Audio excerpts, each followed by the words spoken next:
I got into dried flowers after watching the Big Flower Fight on Netflix. The vibe of the show for me is like the Great British Bake Off, but with flowers instead of baking.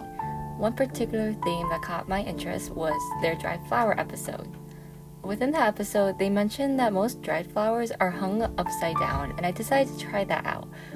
I am not an expert on this whatsoever, but this became a hobby of mine after watching this show and something that I wanted to film and upload. But you might be wondering, why dried flowers? Most flower bouquets are in a vase with fresh, living flowers. After a couple of weeks, these flowers tend to wilt and drip. Most of the time, you would buy and replace them. I think drying them is a great way to preserve flowers. Also, I don't know, it's like a sort of thinking of life after death. These flowers still have some beauty within them, even though they're past their prime time. These dried flowers are so delicate and fragile, so it's important not accidentally knock them over.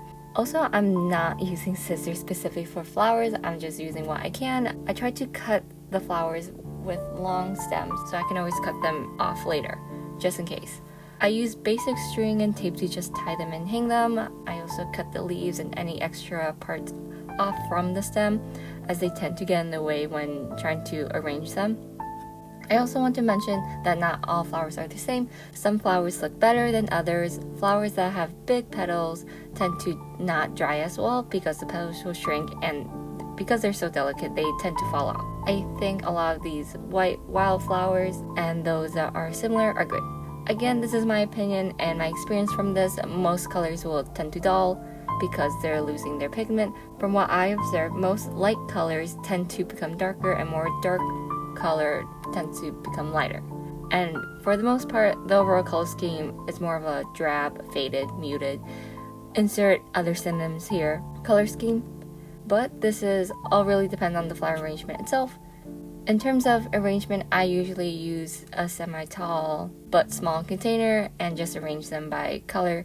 This is a Ramune candy bottle, and this is what I've been using for most of these flower arrangements because I've been cutting them really small.